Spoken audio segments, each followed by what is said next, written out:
Diary in হার্নেসে যারা candidate আছেন আপনাদের জন্যই আমি এই ভিডিওটা বানাচ্ছি। আপনাদের অসংখ্য অসংখ্য ধন্যবাদ আমার ভিডিও দেখার জন্য এবং কমেন্টস করার জন্য।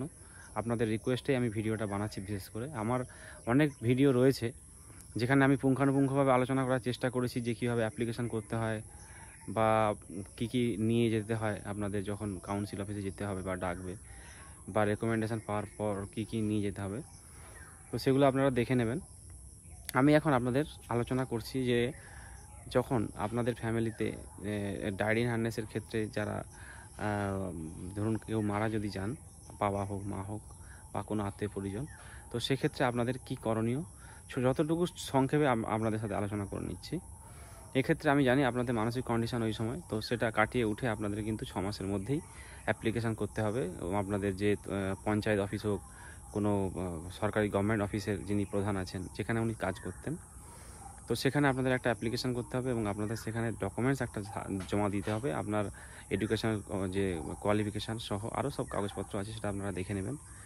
তো সেটা আপনার ওখানে জমা করার পরে উনি ওটাকে ফরওয়ার্ড করবেন ওনার যে হেড অফিস, মানে ওনার ওপর লেভেলে। ওখানে ফরওয়ার্ড করার পরে ওখানে আপনার প্রথম যেটা হবে পিপিও চালু হবে, মানে পেনশানের কাগজ না হলে কিন্তু ওই আপনার জবটা হবে না। কারণ ওখানে দেখা হয় কতটা পেনশান হচ্ছে তার উপরে কিন্তু জবটা হয়। মানে আপনার ধরুন যিনি মারা গেছেন, ওনার মারা যাওয়ার পরে আপনার ফ্যামিলি কন্ডিশনটা কীরকম পর্যায়ে গেছে সেটা দেখার পরেই কিন্তু জবটা পাওয়া যায়।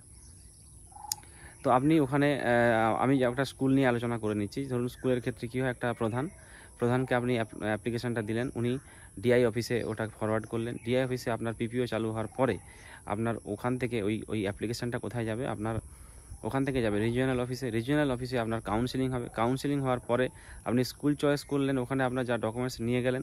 স্কুল চয়েস করার পরে আপনার আপনি একটা টাইম পরে আপনার বাড়িতে রেকমেন্ডেশনের চিঠি আসবে।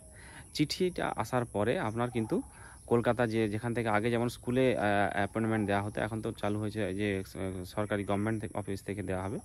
তো সেক্ষেত্রে আপনাদের কলকাতা নিবেদিতা ভবনে যেতে হবে। তো সেক্ষেত্রে কিন্তু আপনাদের একটা কাউন্সিল ওয়েবসাইট আছে, WBBSE, West Bengal board of secondary education. ওখানে আপনাদের নজর রাখতে হবে। ওনারা বলেই দেবেন কাউন্সিলের সময়, কাউন্সিলিং যখন হবে।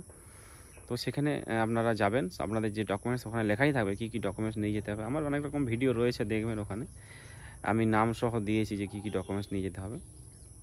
তো ওই ডকুমেন্টসটা এবং আমি যেটা আলোচনা করলাম এগুলো কিন্তু টাইম লাগবে, আমি বলেছি খুব শর্ট টাইমের মধ্যে। তো আপনাদের যে ধরুন অ্যাপ্লিকেশান করলেন আপনি 6 মাসের মধ্যে অ্যাপ্লিকেশানটা আপনার স্কুল থেকে যাবে, পিপিও চালু হবে। এটা করতে করতে অনেক সময় কিন্তু 1.5 থেকে 2 বছর, মানে আপনার পেনশন চালু হতে কিন্তু 1.5 থেকে 2 বছর, কখনো 4 বছর পর্যন্ত লেগে যায়।